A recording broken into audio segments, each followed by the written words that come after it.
Welcome everyone to our professional development series for Homeland Security and Emergency Preparedness high school teachers in the state of Maryland. To our high school teachers watching this live or as a recording, we want to extend a special thank you for taking the time to learn with us. We recognize how demanding the job can be, so please know that your choice to participate both honors and humbles us. Thank you.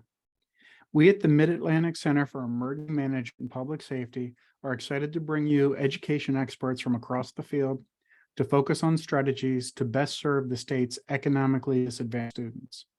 Genie Massey is presenting today. She has taught social studies in public and private schools and was recognized as the Archdiocese of Baltimore Teacher of the Year in the 2017-2018 school year. She holds a BA from Randolph-Macon Women's College, an MAT from Johns Hopkins University, and is a doctoral candidate at Frostburg State University. She currently works with the Maryland Civic Education Coalition, which strives to strengthen civic learning and opportunities for young people across the state. Jeannie serves with the National Constitution Center's TAC, the League of Women Voters of Maryland, is a longtime member of the Hagerstown Sunrise Rotary Club. We are very happy to have her here with us today. Thank you, Jeannie. Thanks, Joe. It's nice to be here. So I was asked to share some thoughts on reading text in a CTE course. This is intended to be for teachers who are teaching in the Homeland Security and Emergency Preparedness courses in the CTE program. Much of it's applicable to other areas, whether you're a CTE teacher, a science teacher, a social studies teacher. The goal is to think about how students engage with text, and in particular through a lens of not all students have the advantages that some have, and those children who live in economically disadvantaged situations come to the table with some handicaps and some perception gaps. And there's lots that teachers can do to support student engagement and comprehension for those economically disadvantaged students. So the courses addressed in this are the Homeland Security and Emergency Preparedness CTE courses. However, the information ranges all over the place, so much of this is applicable everywhere.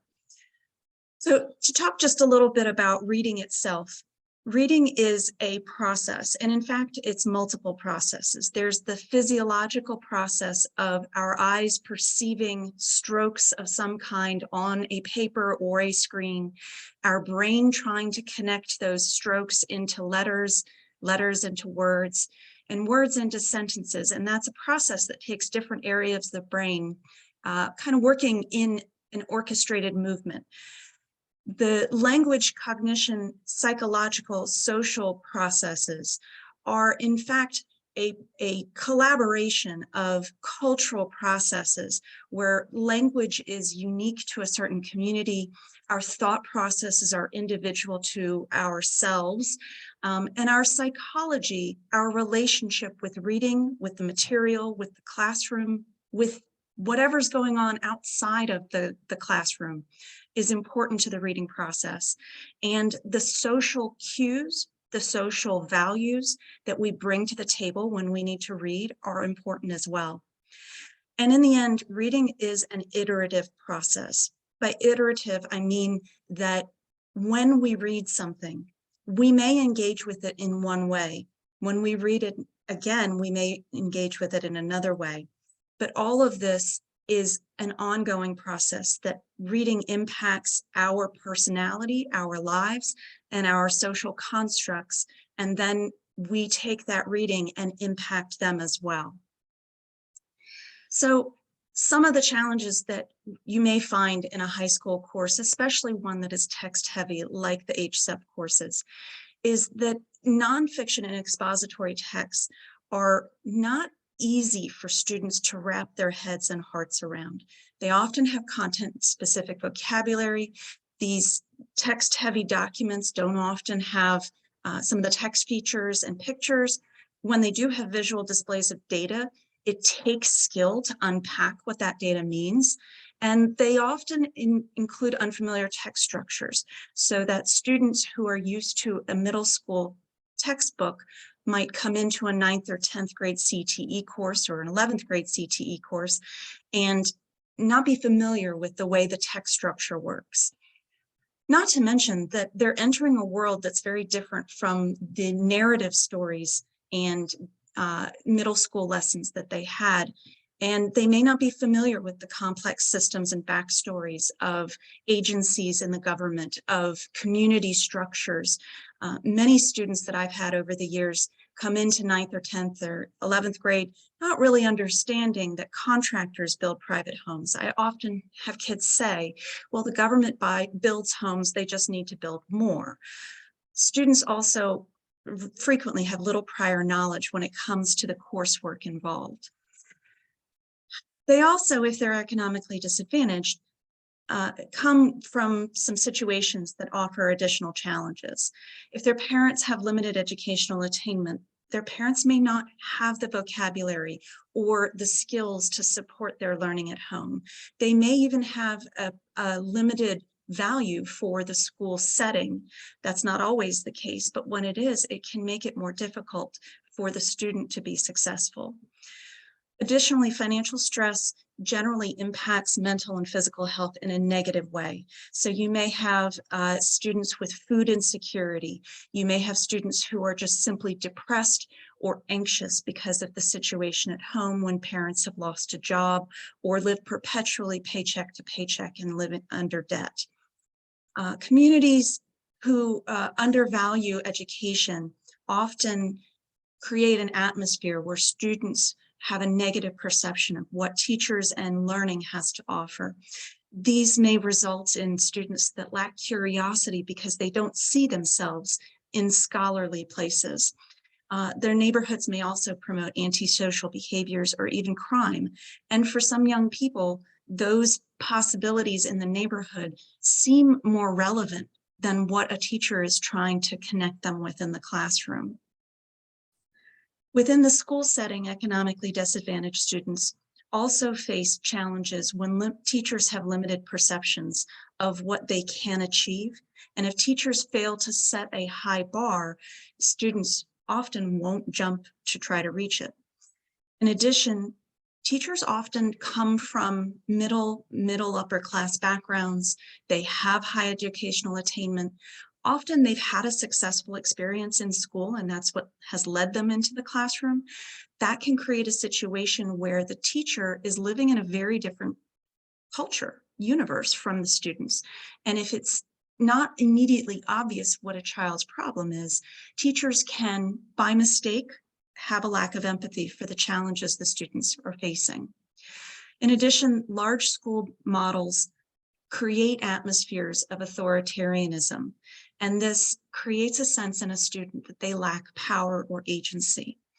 And while I'm not advocating that we tear down the walls and rebuild society entirely, being conscious of that sense of powerlessness is important for creating relationships with students, finding ways to give them successes and celebrate them, helps students see that they have a future where they are going to be owners of their own destinies. Perceptions of discrimination are also high among minority students living in poverty, and students who are living in poverty in rural communities also face challenges not of racial discrimination, but of socioeconomic discrimination, seeing those in power in the community having wealth that they can't seem to access makes them feel less valuable. So a number of things that I was going to talk about today include how to reach these students in ways that they can access text-heavy courses and experience more success. And I'll start with strategies for content-specific vocabulary. In vocabulary, we see in particular in children living in poverty, in very young ages, they're experiencing a huge gap when it comes to the number of words that they hear and master, even in the very earliest years of their lives. And this results in them arriving at school, either in pre-kindergarten or in kindergarten, with a huge gap in learning. Many low socioeconomic status students are 2 years behind their peers who have gone to private preschool, whose parents have read to them, and who have the time to devote to their learning in the home. In addition, this can become magnified over the years as students struggle to catch up during the school year and then engage in summer activities that don't support academic growth and have that summer learning gap. So what I wanted to talk about is content-specific vocabulary, because there's a framework where we can think about language in terms of words that we see every day. The dog is laying on the bed beside me.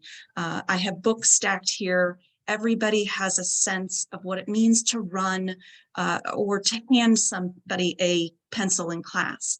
But when we get students going from middle school into high school, they're starting to encounter a huge range of vocabulary. There have been studies that show students have to master thousands of words a year in order to keep up.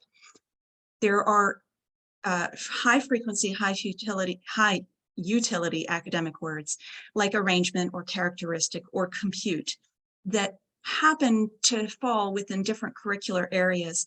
And those words are things that students have to figure out along the way and often have limited technical knowledge of, but have heard it enough that they start to get a sense of it. Strengthening those words for students can be useful.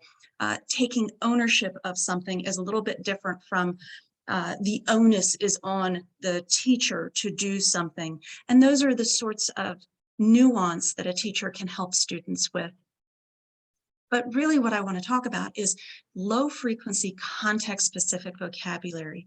These are the words that students probably aren't going to hear when they're reading a novel in English class or they're taking a band class, but they're specific to the curriculum that we're teaching. For my curricular area in social studies, monetary policy, fiscal policy, separation of powers would be context-specific vocabulary. For CTE courses, there's probably a huge set of vocabulary that I don't know all of the words, but I imagine that biomanufacturing, digitization, and mitigate might be among those. Now, mitigate might land in that high frequency, high utility academic words section, but mitigate is one of those words that when we think about climate change, it's really important to understand different kinds of mitigation processes. And so it might be something that a teacher would dig into more deeply. So a piece of advice that I didn't necessarily understand at the beginning of my career is to pre-teach vocabulary intentionally. Choose a small set strategically. Provide user-friendly definitions. Model how the terms are used. Provide practice and repetition. And promote metacognitive reflection. So how do we decide which words to choose? You might want to think about these terms, these questions from Fisher and Frey from 2008. Is the term representative? And is it repeatable? Are these terms that are going to transport between courses? Is it best understood through contextual analysis? Meaning, are they going to get a richer understanding of a word as they go through readings and activities? Or is it something that they really need up front? Is it best understood through structural analysis? Can the word itself be unpacked into its components in order for a student to recognize that it connects to other words they know? Does it overburden the cognitive load? Most students can't handle more than 2 or 3 new words in a class period. So if we hand a set of 25 or 30 terms to students with definitions to copy down, they're not going to get much out of that exercise. So there's a number of different ways that we can approach expressing meanings of words. And I would caution you to think carefully about the way the dictionary expresses the words that your students are trying to master. Some advice would be to check out Basic English, which was developed by Charles K. Ogden, or the simple English or plain English movements. There's been a number of lawyers across the country who've attempted to turn legal language into something that is approachable by everyday citizens. There's also resources like Merriam-Webster and Britannica that have kids' dictionaries that literally take the definition and make sure it's accessible to a younger student. These may actually be a little too young for your student, but that's not a bad place to start. Having a simple definition of a term can help them master the basic idea, and then you can use that to build on in your readings and activities. Another resource that I've used in the past, and there's a number of sites out there that do this at this point, rewordify.com will take a passage and you can select a reading level. So if it says to you, this reading is, and this article is a 12th grade reader article, and you know you have a mix of 7th, 8th, and 9th grade readers in your course, you can ask it to pare down the language choices to help them master the concepts without having to master all of the vocabulary at once.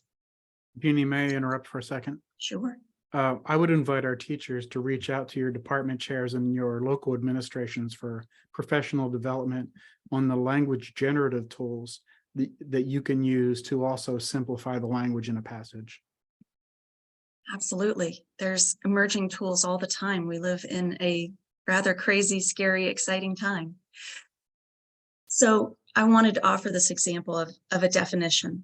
When I first started teaching, I found government textbooks included definitions a little bit like this. Monetary policy is one of the two principal means by which government authorities in a market economy regularly influence the pace and direction of overall economic activity. And while this has meaning, it doesn't mean much to students. However, if I have a classroom full of kids that I've been working on economic concepts like supply and demand, it would make a lot more sense to a student to think about monetary, meaning money, and money supply, and thinking about the value of money before we get into the concept of policy. And I would certainly connect the idea of policy to the rules and procedures and policies in place in a school. Kids may not have a good perception of policy, but they have a little bit of a sense of that it's a decision-making process. So monetary policy is definitely a difficult thing to unpack. We'll leave it behind. So unpacking the structure of a word can be useful for students. For economically disadvantaged students, they come in actually with a handicap when it comes to this concept. And that's because when the English language evolved, there is a structural and legacy of the German influence on the English language. And many of our everyday words still have their background in German. But when France invaded England in 1066, which is a very long time ago, the French and Romance language influences brought Greek and Latin roots to a lot of the languages that were adopted by the upper class. So these words with Greek and Roman roots tend to be the words that are used by higher education, by doctors, by lawyers, by academics in the humanities. Students can, and teachers often do, share lists of root words, prefixes, stems, and suffixes. And if kids can make specific connections between words they already know, like a ferry takes things across a river, you can take that and transfer it, because transfer comes from the same root word as ferry, to a word like confer, which means to give or carry authority.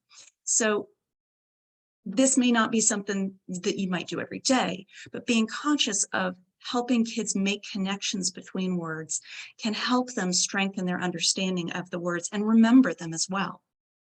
So there's lots of resources that can help with this. Vocabulary.com, Quizlet, many of the online websites. If you just Google Greek and Roman Latin root words, you'll find lots of lists that are useful. So once you start unpacking vocabulary within your course, one of the tools that I have found really useful for big, weighty terms is on the left, a Freyer model. and on the right, a semantic feature analysis. So a semantic feature analysis would have a list of terms down the left, and then you could check off or plus or minus within the white boxes whether they fall within certain categories or not.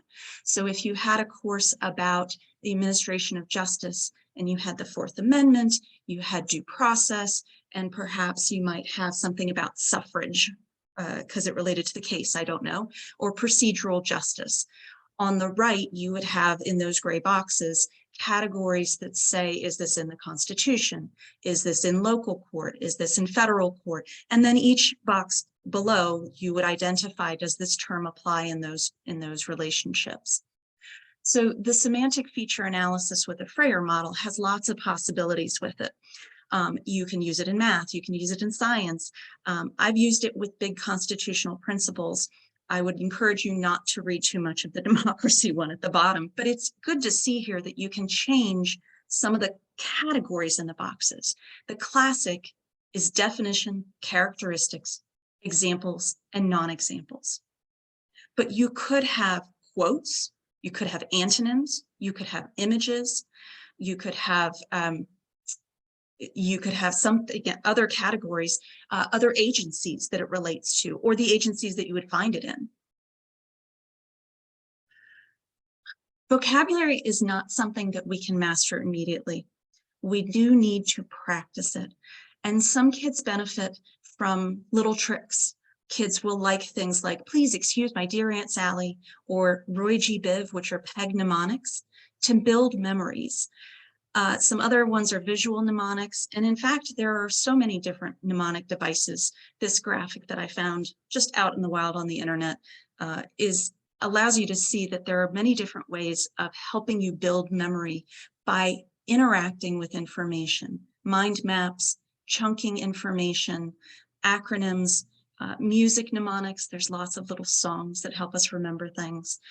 We need to interact with information and see it repeatedly. The process of learning and memory building is an iterative process that requires us to touch something, walk away, and come find it again.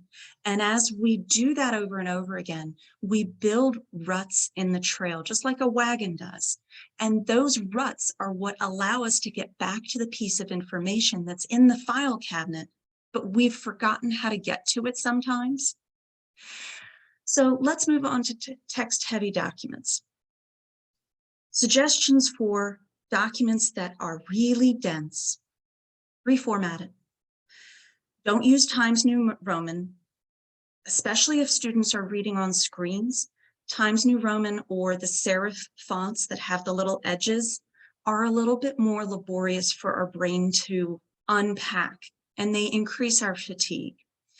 Make the font size bigger, build in empty spaces, create reasons to pause, and minimize switching between sites whenever possible for students. We've all seen kids flip back and forth between too many sites and get sucked into YouTube when they shouldn't be. So for instance, to take part of this document and unpack it for a different format, this 2 sentences is literally just half of the first paragraph. But by making it bigger, the students are a little bit more drawn in. And in fact, the biggest words on the page will draw a student's eye. So if they're down at the bottom, they may skip what's up at the top. So activating prior knowledge is a really challenging thing to do in CTE courses when students have limited engagement in their lives previously with government agencies, with the sorts of environmental science and statistical analysis that they might need to engage in. So some of the things that you might do is create situations that kind of mimic activating prior knowledge, getting them to chew on a thought before introducing the whole lesson. Because in a way, understanding how learning works is a little bit like understanding how a house is built. Our brains are a little bit like an unfinished house that is forever being remodeled.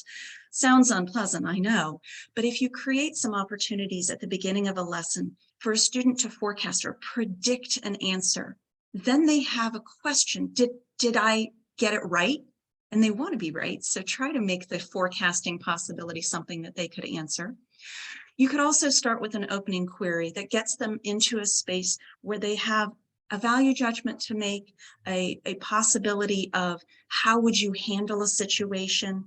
You could use a story, a visual, perhaps even multiple visuals, sometimes using maps and asking students to sort, what do you think happened first or second or third, or put these into categories, providing categories or letting them come up with their own, gets them to interact with something that they can start to think about what you're going to teach. Think, pair, share can be useful when students do have a little bit of prior knowledge that you can activate, because students may have different levels of knowledge, so they can kind of pool and discuss what they think they know about something, and then share it with the larger class and check in with each other for affirmation and recalibration when things aren't quite perfect. You can also engage in power previewing. There's a couple of different ways to do this. One is to simply take a really long text and say, flip through it and tell me 3 things you notice. You have 30 seconds, go. Power previewing can be done in other ways, but it's simply a quick dive, skimming the surface that gives kids a quick sense of what they're going to get into. So for students who come to the classroom who've had a bad day, whose parents are financially stressed, whose neighborhood is not so great, their understanding of the relevance of school may be limited. They may see teachers as jailers. They may find school to be relatively unpleasant. So finding ways to increase motivation through some extrinsic motivation can be useful. That's not to say that you shouldn't try to figure out what's going on inside the kid's head, but we all respond to a little bit of competition, and sometimes building collaboration can be really useful among students. So you can use mysteries, puzzles, breakout box like escape room kinds of challenges that relate to the texts. Planning for action is another really interesting possibility, because the content you're teaching has so much to do with real world problems. You can ask students to think through, as they read through the text, what if this happened in our community, and how would we solve it? Do we think these solutions are worthwhile, or should we approach it from a different angle, because you have a different experience of the world and your community may see or have other needs? Increasing motivation can really come into play when you offer students some choice. When students perceive that they've been given ownership to explore something that interests them and get into groups that work together to solve problems, they sense ownership and they will succeed more fully. And then that concept of empathy. Students like to work for teachers that they perceive care for them. And if a teacher can find ways to balance rigor with care and understanding, students will feel supported. Another way to help with text-heavy assignments is to use some templates and to use some structured tasks routinely, so that if once a week you spend 10 minutes doing a story mapping or a graphic organizer that's set up the same way, that comfort of knowing how this particular assignment works helps a student feel like, okay, I can tackle the text because I already know what the teacher expects of me. I know what the steps of the assignment are. So if you're doing a summarizing activity, using the same process and language each week when you do the summarizing helps the students build a familiarity that empowers them. Some other ways to engage students is to literally engage students. Step back and decenter the teacher voice. When students learn to talk to each other in Socratic seminars or fishbowls and carousels, it gives them a chance to check each other, to engage with each other, and to realize that sometimes they are the expert rather than the teacher. When the teacher acts as the expert all the time, students perceive there to be only one right answer in this world. And we know that government policies are layered and don't always fix every problem immediately. So students need to become more comfortable with the idea that they are becoming an expert that may not have the right answer. Socratic seminars are conversations where students engage in a large group or a small group where they talk to each other, they ask furthering questions, they compliment each other, they repeat what each student has said, they might even come up with new ideas together, but a Socratic seminar generally decenters the teacher. Fishbowls and carousels are ways to modify a Socratic seminar. You can have a group on the outside that is observing or perhaps taking notes, offering questions on a Post-it note to the student engaging inside the fishbowl. Carousel is set up physically in a similar way to a fishbowl, but the two circles of students would actually face each other. So the inside group would turn their backs on the others inside, and they would talk to the people on the outside. And then the carousel might actually rotate so that you could have students interacting with other students along the way. A lot of this is coming down to reciprocal teaching. When a student masters a concept and can explain it to someone else, they understand it and they remember it better. What if you have a ton of material? Setting up these Socratic seminars does take some prep work. Students need to have some mastery before they can do a whole lot of talking. A jigsaw activity is a way to pull apart different topics or different chunks of material where students may not have to master everything, but they need to be exposed to lots of different things. In a jigsaw, you have one group become the expert on one topic, and another group become an expert on another topic. And then you break that puzzle apart and rebuild it in new groups so that the student from group A and the student from group B are now teaching each other the topic that they have mastered. Inquiry-based learning is intrinsically important when it comes to building students who will be successful in their careers. Again, this gets to the idea of decentering the teacher voice. So anytime students ask questions, think to yourself, can we explore before I explain? Is there an opportunity for another student who might know more to answer?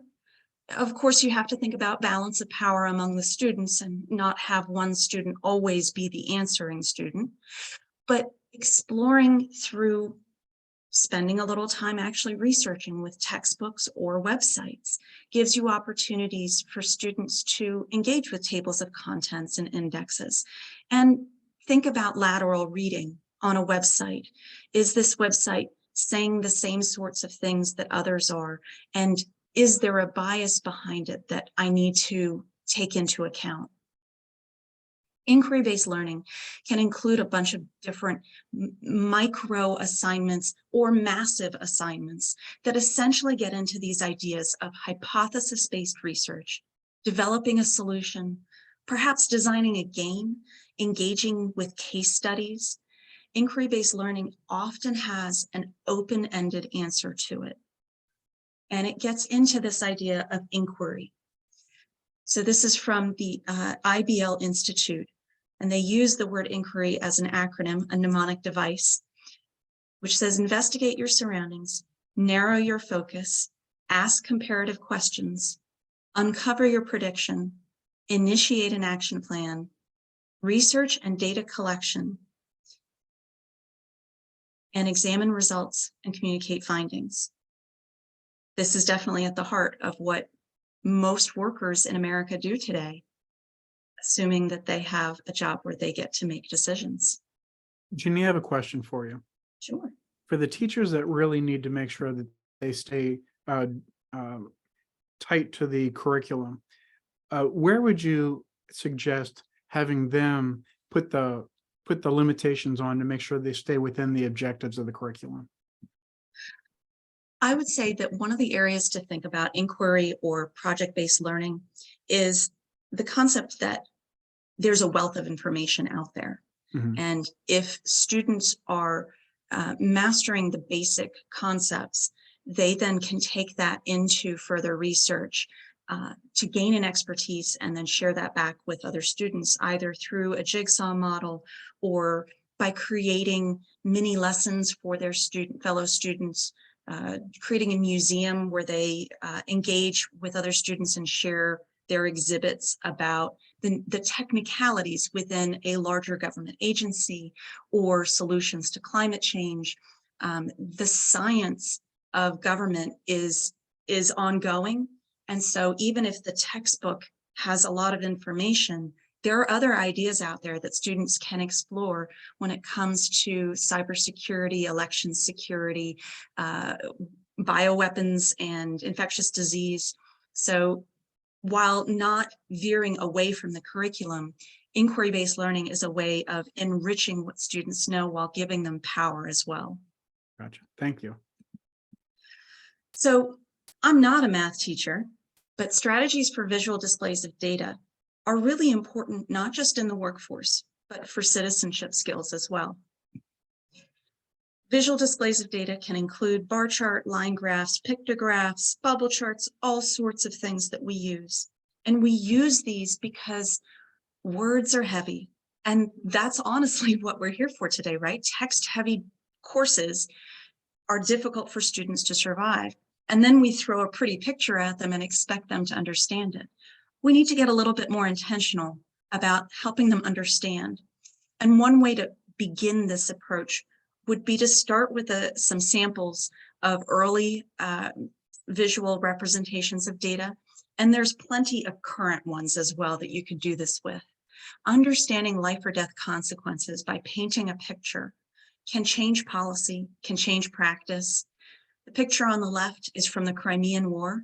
Florence Nightingale used these pictographs to show to the government that the vast majority of the soldiers from Britain who were fighting in Crimea were dying from infectious disease.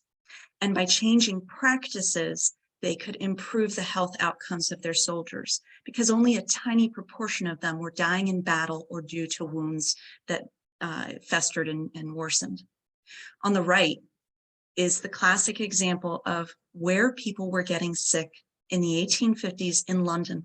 Each of the black dots represents a person who died, and they were able to use this map by tracking where these people got their water from. They didn't understand that cholera was a waterborne disease. And once they found the various wells that these communities were using, they were able to shut them down and help people find clean water. And visual representations of data help us gain, survive life or death issues. One thing that I've done over the years, in particular with census data, is to actually help students play with the data and try creating their own visual representations. You can do this in Google Sheets or Excel.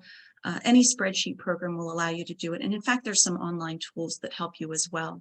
So helping students see the various ways data can be presented can also help them understand why they wouldn't use other tools to do it. And this gets at the idea of exploring different purposes for visualizations of data.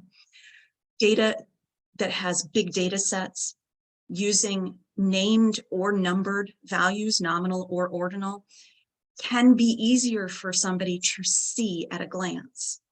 I might not be able to see at a glance that Anne Arundel had 45, and that's a lot more than Kent County that had 1, and I have to kind of think through all of the numbers if I just have the text. But the bar graph or the pie chart show me relatively immediately, wow, there's a lot of people from Anne Arundel in this particular situation. And then I can do with that what I will.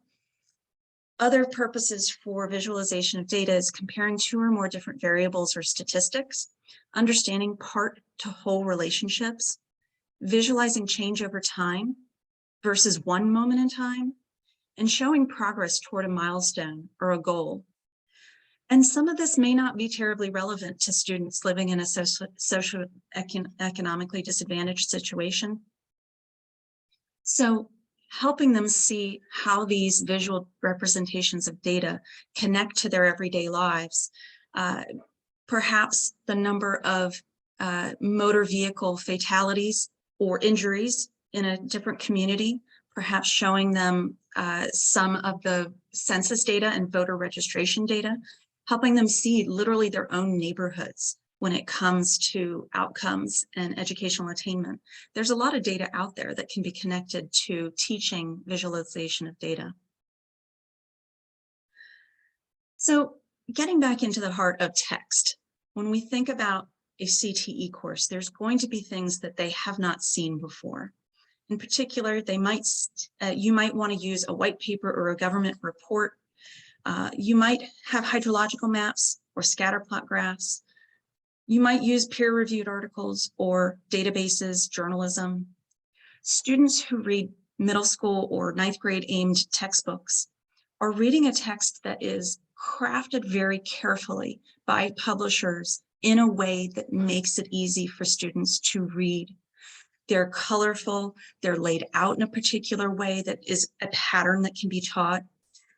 And the language choices, the grammar choices are simplified to help students achieve content mastery, not necessarily literacy mastery.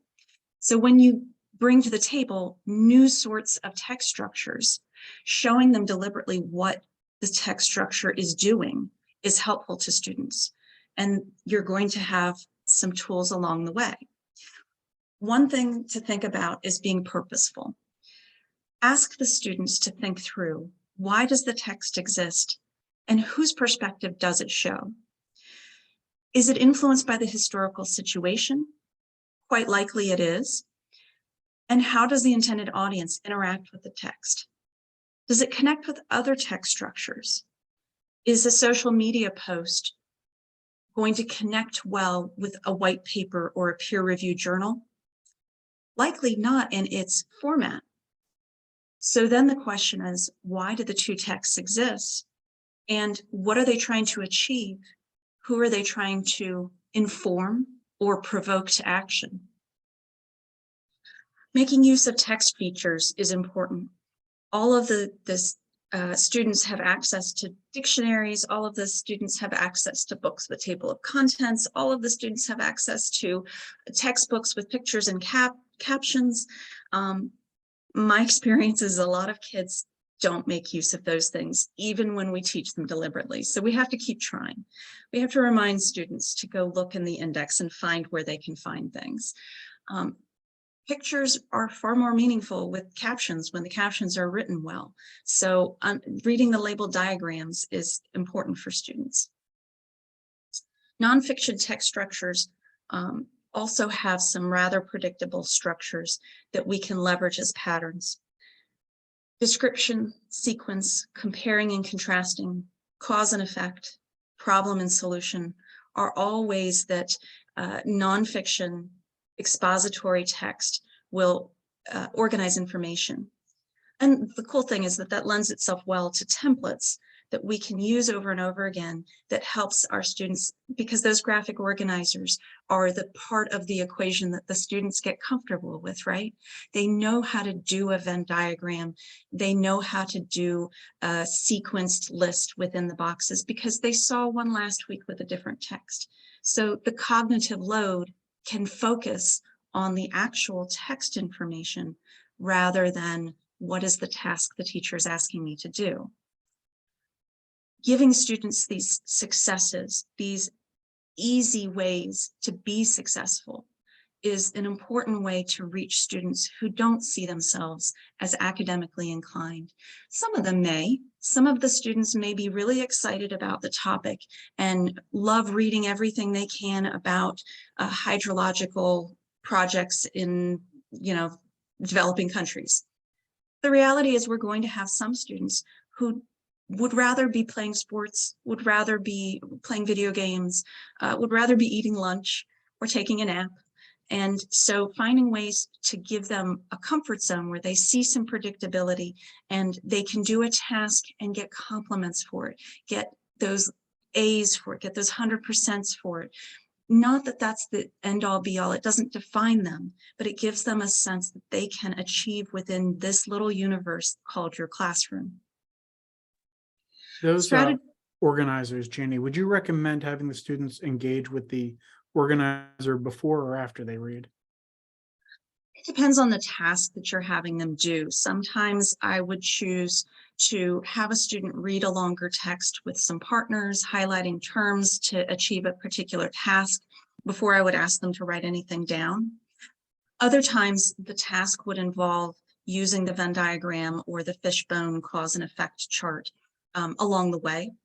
Gotcha. So it's very much a variable that teachers can craft different lesson plans using repeatable tools, and that makes fills the toolbox quickly, and you can just go in there and pull one out. So I'm assuming that there is a great deal of abstract information in CTE courses about Homeland Security and emergency preparedness. From what I know about FEMA, it's a rather complicated story and system. Teaching complicated systems that students don't have a good relationship with, especially ones that have a lot of abstract thought going into them, requires us to be a little bit more creative. When we think about complex systems, students may not know what the roles in local government are or the various causes of migration and immigration. So some of the things that we can do is create simulations. Mock trials are always a popular thing for students to engage in. If you have a script, or if you can challenge students to create a script based on a particular procedure that you're trying to get them to master, or judicial precedent or principle that you want them to understand. Mock trials give students a chance to do a little bit of performance. Often there are a couple of students who get really excited and want the big roles, and students that don't necessarily want the big role still enjoy, to a certain extent, the idea that they're participating and that it's not necessarily the same old textbook work, teacher lecture, and essay or test. So mock trials are definitely something to explore. Storytelling can also be useful, and you might think that I'm a little crazy, but I have used allegories and fairy tales successfully to explore constitutional principles, especially when it comes to questions that involve a sense of justice, because we want our government to keep us safe, and we want our government to be limited in what it can do to us. And young people have a very strong sense of justice, sometimes awfully strong. So we can use fairy tale type stories to get them to think through the ramifications of a particular kind of societal challenge and what could the solutions be, and then move into the exploration of the texts that are much heavier. Movies and documentaries can at times be useful. I recommend using these in very limited time frames. Students watching videos and documentaries tend to fall asleep. And I tend to use captions with them, but storytelling can be useful because it gives students a personality to latch on to. And this last idea, a narrative of who was impacted, what rights were won, and historical events where there is a story involved helps a lot of people follow along in a linear story pattern that can help them see who, what, when, where, and why. And that's an important part of learning. Interviews and investigations are actually inquiry-based learning or project-based learning. And there's a number of different ways that you can go about doing interviews and investigations. For instance, if you're trying to get students to understand the roles of local government or the different roles of agencies or within an agency, you can have them call people up or email people and ask them on social media, what do you do? How do you describe your day? What are your responsibilities? What powers do you wish you did have that you don't? But you don't necessarily have to put the student in a position where they have to make a phone call or send an email to somebody they don't know, because there is a lot of information out there on the internet, on LinkedIn or on Facebook or on all sorts of different sites. Students can go and do sort of an investigation to try to find what does the finance committee in the General Assembly do that's different from the subcommittee on finance. Maybe it's not very different after all. Diagramming is a really important way for students to understand both hierarchical and interrelated and process kinds of information. Supply chain networks is an easy example, tracing the steps from raw materials to consumers. This can be done with a flow chart. It can be done with a global map, a regional map. If there is an opportunity for a student to create an image that tracks the process, the steps, what happens first, second, third, and fourth, that gives them a concrete understanding, because our understanding is enhanced when we have a visual to go along with the text. Cross-curricular connections is also an important component of building student success, particularly where students are not engaging in public life successfully in their home or in their community. Creating opportunities for success within the school community is important. Cross-curricular connections is the idea that we often teach in silos, and yet our goal, just as every other teacher's goal, is to help that young person be successful in life.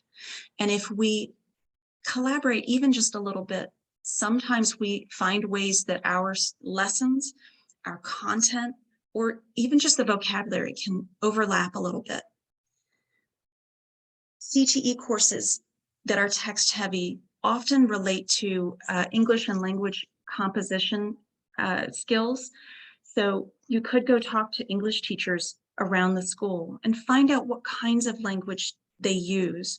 Perhaps they talk about claims and evidence. Perhaps they talk about reasoning and organization. Perhaps they talk about style. Or maybe the school tends to use language that's a little bit different. And using those similar terms empower students to hear the English teacher and the history teacher and the CTE teacher and recognize the overlap in what the teacher is looking for, so that school is less of a mystery. Because when students are uncertain about what the teacher is asking, they lack confidence and they shut down. Math and science skills are also overlapping with some of your core courses. If there's a statistic teacher in particular, but also checking in with the 9th grade teachers that most of the students have, can be useful in understanding what kinds of data visualizations have they seen? What language choices do the teachers use when they present those scatter plots or bar graphs that help you use similar words that can help the student focus on the content and activate prior knowledge of the skills? Within environmental science and science classes, you have a lot of overlap between the climate courses.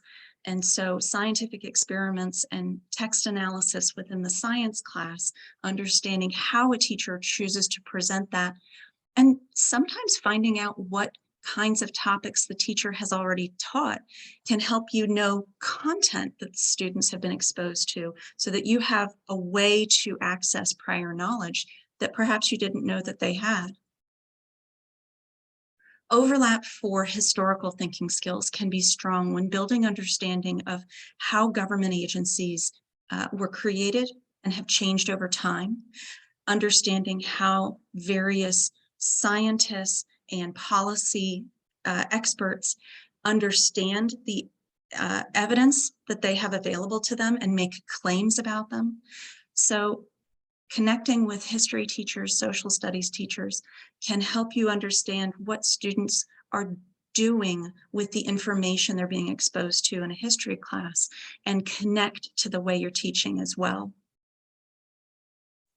For example, if we looked at the history of the Department of Homeland Security, there's a many page document that you can find easily on the Department of Homeland Security about the proposals at the very beginning in 2002 of the Department of Homeland Security. You could then take that document or pieces of that document and compare it to the most recent quadrennial security review and ask the students to weigh what's changed over time. How has the mission shifted? What are they doing differently? And that would give students a chance to really think through those historical thinking skills and activate vocabulary that they're starting to gain. So I hope this has been useful in thinking through how to approach the coursework, the texts that you have to deal with. Most of the students that we see on a daily basis will respond positively when there is predictable structure, and that every now and then you inject a sense of fun, and showing them that you trust them to read text-heavy documents and that you can empower them to be successful doing it helps them build confidence and investment in the relationship with you and in their relationship with the course and the outcomes. So thank you very much for having me here today, Joe. I hope that this has been useful. Absolutely, Jeannie. Thank you so much for being here. And I'll direct the participants to the chat, the viewers rather, to the chat where I put 2 links that references some of the things that Jeannie talked about. Well, Jeannie, thanks again. And thanks for everyone who's here and everyone who's watching. Bye now.